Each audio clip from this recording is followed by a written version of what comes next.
on the Reno Show. I'm embarking on a huge office transformation.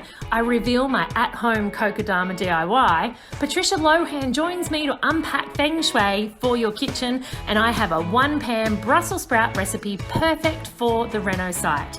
I can't wait for you to join me for a brand new season of the Reno Show.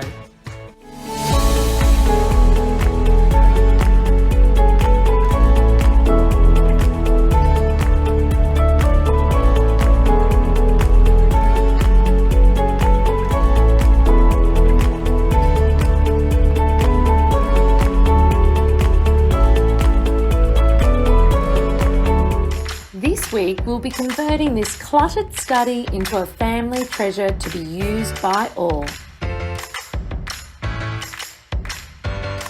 Poorly planned studies are often underused, and they become a place where things that have no home get dropped, often looking more like a dumping zone than a productive place to work, study, or run the family from.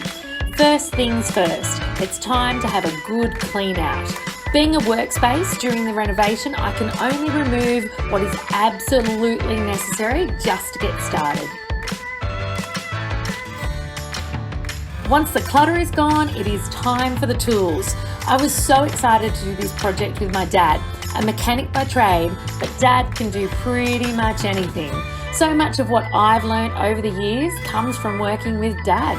First step was to remove the oversized built-in desk that took up so much space.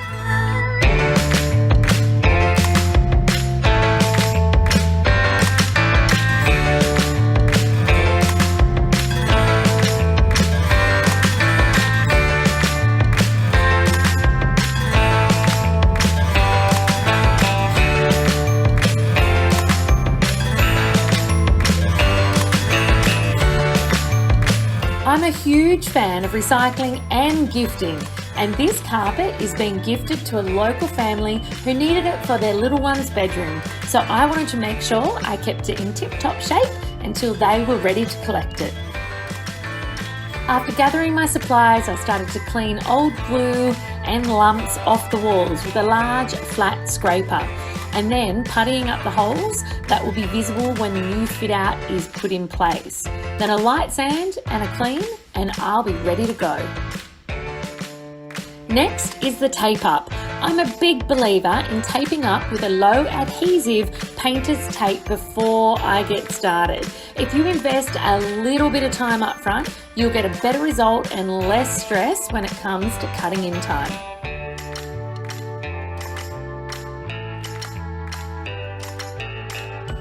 I'm using Taubman's Endure on these walls. I find it my go-to for not only coverage but also washability.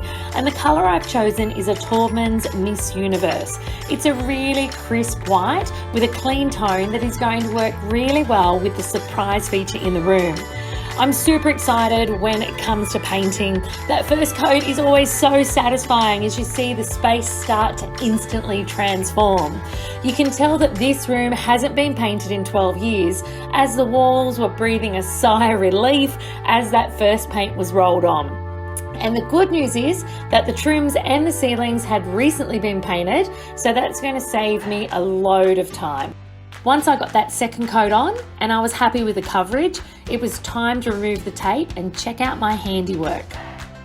Painting done, tick. Next step is the wallpaper.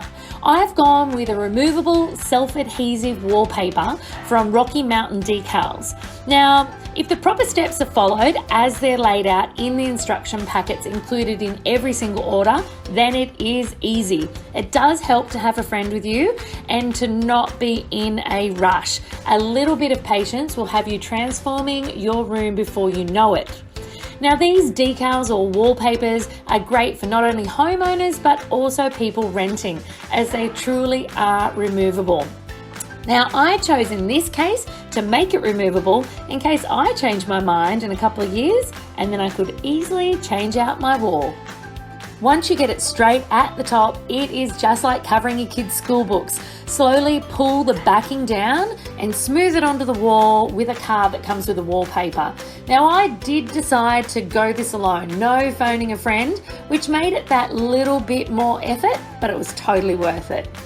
Now I'm in the middle of doing a study makeover for quite a large family. And one of the things that I'm concentrating most on in here is the idea of bench space and storage. So it needs to be somewhere that an office can function from, as well as somewhere that the multiple children in the family can come and do their homework and have clear, beautiful space to nurture them. But inside of this bigger project, I'm concentrating on a really special and bespoke bench set to go into here. And it has all the elements I'm after. So it has piles of storage. It actually has 3 of these flat pack units as the pedestal base for the actual desk, which is very exciting. I'm going to show you more about the bench top later. And these guys are actually purchased, I have 3 of them. These guys are actually purchased from an everyday flat pack distributor. These ones are from IKEA. So they cost me next to nothing. They're highly practical, but if I'm going to be really frank, leaving them in their existing state, yep, they're beautiful, but they could be so much more. And you know, our world is absolutely fixed and people are completely all over recycling old pieces of furniture, but one thing people often miss is how they can customize and make new pieces of furniture that they purchase their own and amazing and bespoke. So yep, these are great, functional, really attractive pieces of furniture that are going to work as the plinth for the much bigger desk project inside the study. But what I want to show you now is how you can convert these from just being beautiful storage items into amazing custom bespoke items using a set of simple handles. So let's get started. When I'm drawing on furniture, so that I don't rough up the surface, or if I make a mistake I can move my mark, I do like to use some painter's tape, which will be popping in the center of each of these drawers before we actually start to measure out the dead center and mark it onto there. Once we've done that, some simple drilling and popping in these beautiful handles. So check these out. I searched and searched for these because I wanted something really unique, not just your standard silver or your standard gold.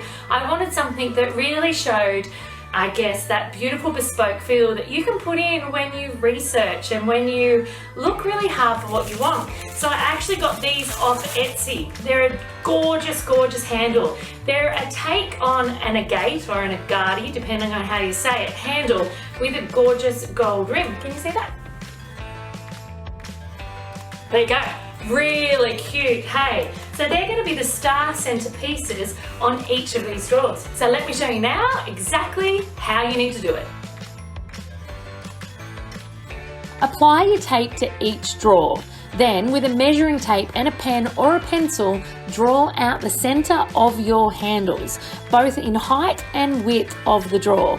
It doesn't have to be in the center of each drawer front, but wherever you choose it to be, you need to be able to replicate that on each drawer so you have a cohesive look when you're finished. Now it is drill time. Make sure you get that drill bit that is slightly bigger than the screw of the handle. The tape will also help you protect the drawer front from any splintering or if the drill bit slips. It is essential that you drill the hole orthogonal to the surface to make sure that the handle will sit flush with the drawer front once it's installed. Give it a clean up, remove the tape and get ready for the next step, which is simply screwing on the handles.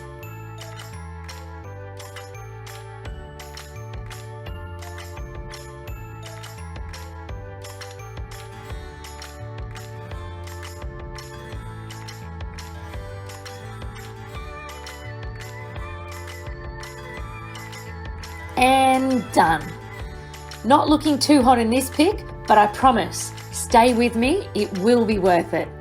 Now we need to look at how we're going to finish this entire desk project, and it's a really long expanse. It's 3.2 meters and it's around 700 deep. So unless I wanted to get a custom made kitchen bench top alternative where I literally am going to be paying quite a bit of money for a bench top to go in there, I need to think outside the square. And that is exactly what we are doing. I cannot wait to show you the results. How good has the wallpaper wall come up? I absolutely love it. I was taking some deep breaths doing it because wallpapering is definitely not my favorite thing to do at all. But it's come up a treat. I love the gentle yet organic, botanical feel that it gives to the space, so it's gorgeous. Now this study project, this makeover, storage is at a premium. More and more in life, no matter how much I love decluttering, when you have a family working in a home, you absolutely need to think about storage. And more often than not, we don't think about the vertical space and the vertical storage. And when we do often think about how we can use our walls for storage, we plonk in big units that like sit on the floor and go up the wall. Well, this space is not big. I think it's 3.2 by 3 meters, and I need to get a floating desk in here where I'm standing. I need to get a big bench desk in over here so that multiple children can sit at that. To make that happen, floor space in here is at a premium as well. So not only do I need storage, but I need floor space so that we can have desks and people can walk around. So the trick to that is using high wall space. So using space that's above head height. So I'm not that tall. I think I'm like maybe just under 170 centimeters tall.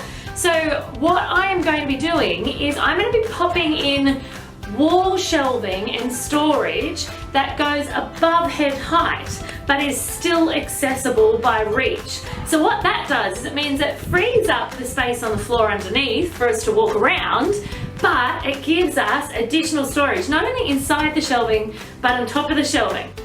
So there's a lot of work that goes into getting something like this up on the wall. Now this house, I love a steel frame house. This house is a steel frame house, which is fantastic for a whole world of reasons, but it can present some, I guess, minor challenges when it comes to securing big heavy items to the wall, because most steel frames are actually quite thin, and so if you were to screw into them without having the right type of bracing, the screw will literally just bend because it doesn't have the thickness of a beautiful big timber beam. And as I said, I'm a massive, massive fan of a steel frame, but it just means we need to think about it a bit differently and make sure that there's plenty of that steel to bite into. So we're actually going to be putting up a big piece of timber underneath to hold the most of the weight, and then we're going to be internally inserting some steel angles inside the shelving so it won't look lumpy and cumbersome hanging down on the outside. And once the books are in there, beautiful white steel angles won't be seen, and this will hold a ton of weight. Now, one of the biggest things that we're doing in this space, in the study, is actually changing out the flooring that we have in here. So at the moment it's a carpet, and you know what? It has served its purpose, I'm sure, but the entry to this house is on that side of the office or study, the entry to the garage is on that side, and the entry to the kitchen is there. And it's all hard flooring around it. So what I find is there's this patch right near the edge of where the timber and the carpet meet, where people are pretty much using it as a doormat. They're bringing dirt in from the garage, they're bringing dirt in from the front door, and the carpet is showing signs of age. So generally speaking, I've checked out the way that this study works is people come in here to drop their bags, drop their keys, drop their school bags. So literally they're using this carpet as a doormat. So that needs to change. Given this is a family home and a pet home, I'm about to apply this amazing product to this floor. It is a timber look, but it is a vinyl plank, and it is from Carpet Court, and I guess the series or the product name of it is called Laneway. I'm going to be showing you much more about it later. There'll also be links below about how you can lay it, things you need to think about. But it is going to be a massive transformation in this space. So check out the carpet now, And then I can't wait to show you what it looks like once the new vinyl goes down. Pet friendly, stain resistant, easy to clean, child friendly, and all of those mean parent friendly, which is a winner. Once the carpet is up, we need to prep the slab. All visible edges and bumps were sanded away, and then a floor prep is applied. Now this does two things. It gives a lovely level surface, and it also seals up the concrete to an extent and provides a great surface for the glue to bond with. It's now time for the glue. I have stepped down and I've left this one to the expert floorers, but it is certainly something that you can choose to have a go at laying yourself.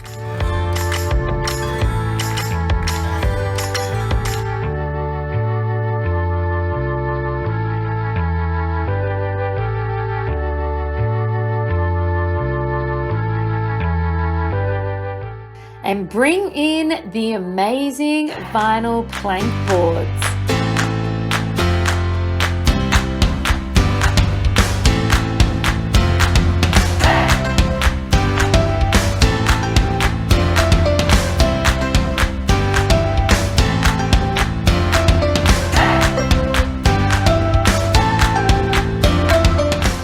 And voila! It needs a good clean, but wow, I can totally tell this is the perfect choice already. The study is certainly taking shape. I'm really happy with how it's looking, but even though I feel like I've come so far, there is still so far to go. I mean, I've got to paint the bottom of the shelf that we mounted up on the wall because there's big screw holes in it. I've got to transform these, I've got to paint the top, I've got to put in a splashback, and then naturally I need to style it. So I've come a long way, but there's a long way to go. Now, all these little projects that I've just mentioned, if you want to know exactly how I pulled each of those out of the bag or how I made them happen, there's links below to those direct videos. And make sure you catch the next show to see the big reveal of the family office space. It is super important when you're renovating to stay healthy and well, to make sure you are a powerhouse all the way through, and one way of doing that is eating well. So today is all about showing you how you can make amazing, healthy, nutritious, easy meals with one gas burner and one pot.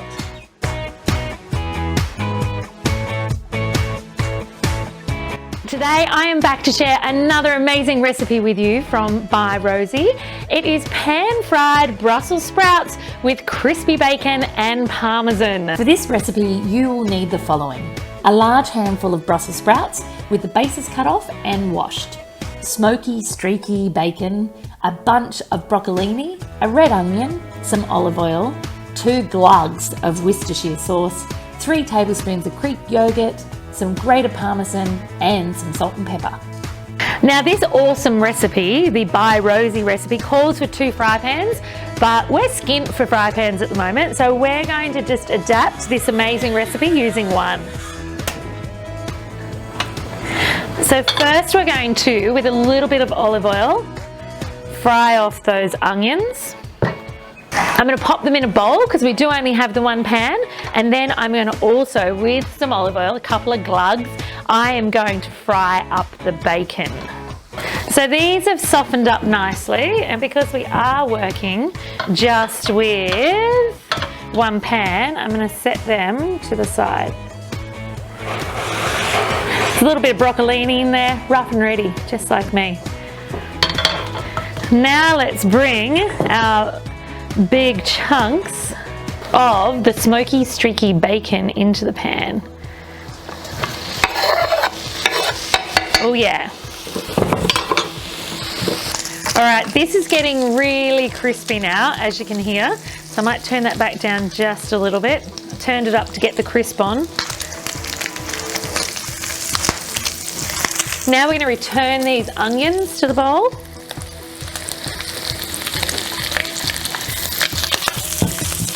As well as our washed, quartered, and bases cut off sprouts. That's right, Brussels sprouts. Look at that, that looks beautiful. Looks really healthy. and a couple of good lugs of Worcestershire sauce.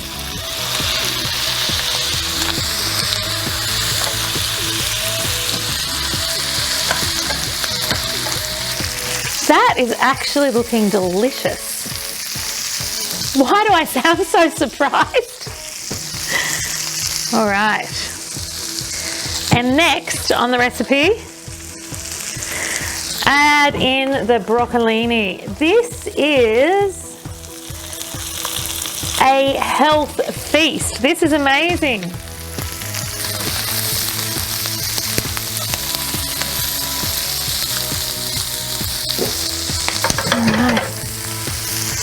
That is a feast for your eyes. So let's take this off now to cool for just a couple of minutes.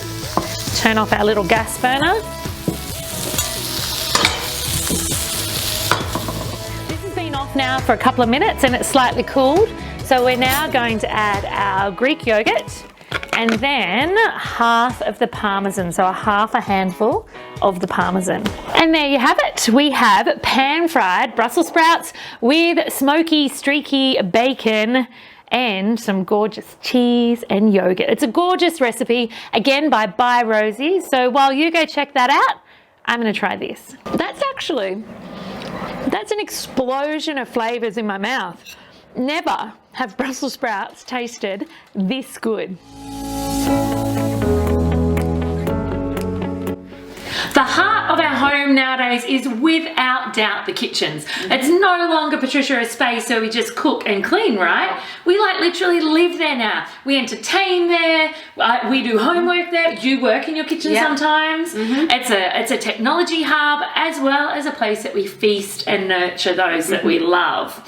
So we have Patricia from patricialohan.com with us today to talk about all things feng shui. Feng shui last time, feng shui this time, in regard to our kitchens, because I hear that there are some interesting elements in regard to feng shui. So you guys work on the whole concept of fire, water, air. So Feng Shui is acupuncture for your home, essentially. Ooh. And it is a way of making sure that the energy is running through your house so that you're happy and healthy. So, for example, if you go to an acupuncturist, they check your chi, they kind of go, yeah, and they work with your meridians. And they work with your meridians. Yeah. And that's exactly what we're doing when it comes to Feng Shui in your home. So we're just like checking the energy and the meridians of your house. With your kitchen, there's a few things, and the kitchen is a fire. There's a lot of fire there because you've got your stove, your oven, all of that. The microwave, anything. It's like there's a lot of heat in that area, and it is associated with prosperity. So it may not necessarily be your prosperity area, but it is an area that is important in terms of. Does that mean I should work in the kitchen? No. If you have an office, close to the tea. It's close to the tea. Yeah, you can do. Okay, like there's no rules. Sorry, I interrupted. And actually, in terms of like sitting where you want, you just sit where it feels good for you. That's a really big one. But in your kitchen, there's a few things that I would be really wary of. Number one, keeping your counter spaces as clear as possible. Because clutter in those areas is like cluttering your prosperity, like cluttering the opportunity. Do you mean just on your benches or even like in your pantries? Oh my God, well, in your pantries, I would highly recommend just organizing them, doing a big declutter. Like, what are the things? Do you have flour that's like 3 years old in the back cupboard? Don't answer that, it's okay. You don't have to bear all. I haven't seen her pantry yet. No, not yet. I closed the doors when she walked in. So countertops, nice and clear. Pantries, even what's in the cupboards, if there can be a level of organisation. Oh, yeah, a little level of organisation. And like, seriously, do you need all those plastic containers? Okay, and that is because it is a prosperity hub. It is. So if you are cluttered in there, it can just stagnate and jam it up. And then in terms of like this actual physical stove itself, it's important to keep that clean and active and used. So if you're not like cooking and using it, what if like some of your elements on your stove don't work? Again, your prosperity is being like interesting blocked and not really being allowed to create, because that's where you create, where you actually nourish yourself from. Totally. So it's really that sense of nourishing as well, and making sure that your oven is working 100%. And then the other thing is just positioning, really. The positioning of the oven and the sink. So we looked at that in your house. Yeah, we were just making cups of tea. And I was like, oh, there's something here that you could do.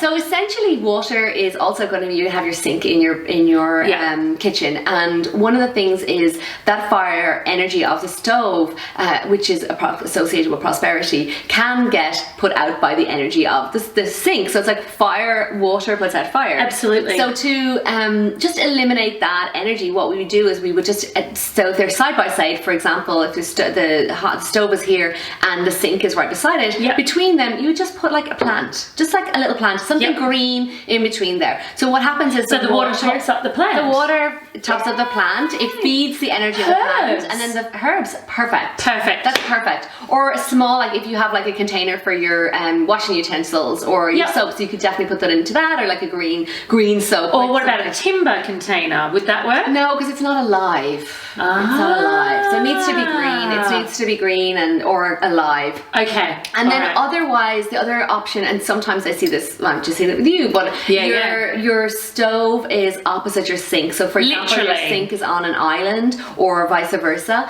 Between them, we need to get something green. So oftentimes I would say to my clients, like, put a small green tea towel on the handle of the stove. I could do that. I could do that. Or put a little green mat on the ground, like at the sink. I voted for fake turf. She's in for fake grass. If you imagine if you had like a little fake grass super cute mat at the kitchen sink. So not over near the stove where it could get splattered and stuff, but you could have that there. Totally could. It's super cute. But it would be really, really cute to also have some really gorgeous green accents in tea towels. You could totally hang them on the front of the stove. Yeah, and bringing green into the kitchen is a great color because it's a color of growth. So it really does work well with the fire element.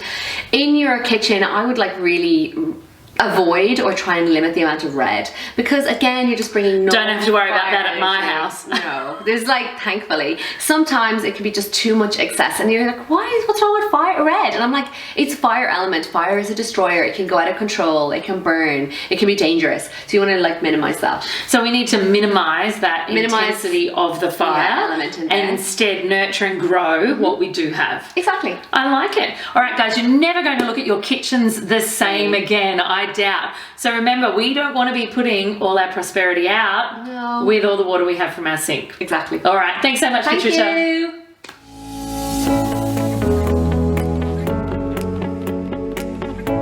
Today's style hack is all about greenery and bringing into your spaces greenery in a way that is quite simple, I find, to keep alive.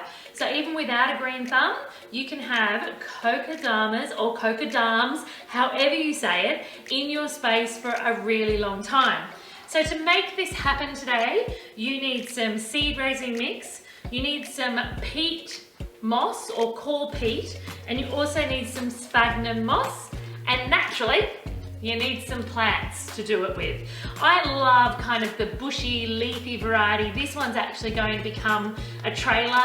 I picked these up just from my local nursery, all unbelievably affordable. And to finish it off, we naturally need some string. So let's get to it. The first thing we need to do is to actually soak our sphagnum moss. So some people soak this overnight. I find if it's soaked for a good 15 to 20 minutes, it is plenty. It does puff up, so as it absorbs the water, so definitely don't throw in the entire thing.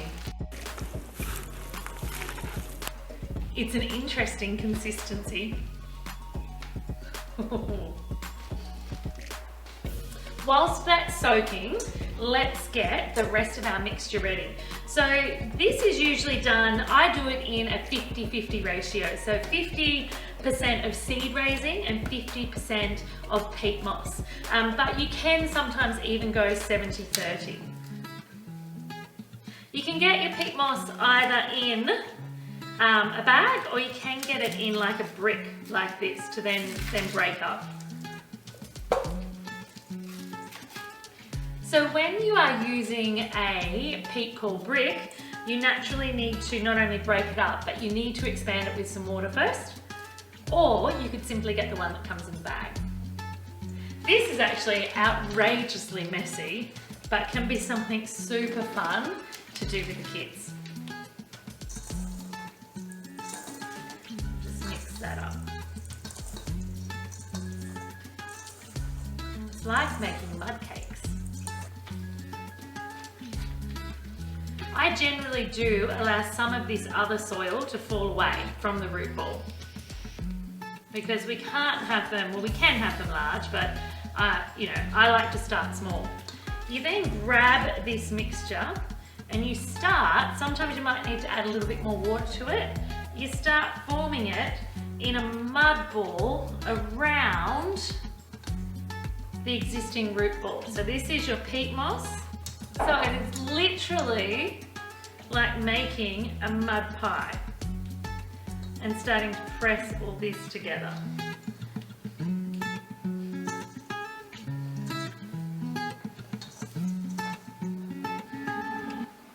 The plant will get a little bit roughed up as you're doing it, but it will survive and it will thank you for it. As you can see, we've got a nice big root ball going on here now, covered in the peat moss and in the seed raising mix. Okay, now that we have this really tight ball happening here, I'm going to start to layer my drippy sphagnum moss around the outside.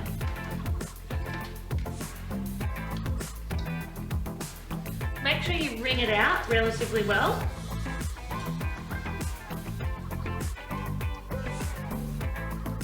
I like to sort of space it out into kind of wads that I can then wrap around the ball. You know, in an ideal world, these would be perfectly symmetrical and the wall would be a perfect place. But let's face it, not everything needs to be perfectly round.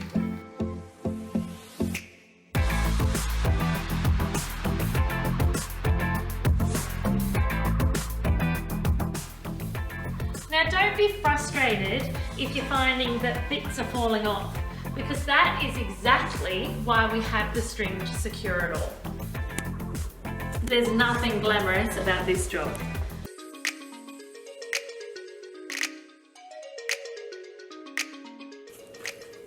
Now you can see that after a few winds, most of the sphagnum moss, most of the outer moss is actually sticking, which is fantastic. So now it's a matter of deciding whether you want a really refined, neat look, or whether you're happy for it to be twine and moss. So I'm going to go somewhere in the middle. Not too much twine, so I can still see the moss, but enough twine that I don't have to worry about the moss falling on the floor. Oh, we're on a roll now. We're on a roll now. And now it's time for the second one. And if you find one of your loops is maybe a bit loose, don't stress, because you can always go back over the top of it and secure it. And I'm going to secure the twine. Sometimes you can just tuck it under, other times it's kind of nice just to tie a little knot in it. And there you have it. Super messy, super fun, and just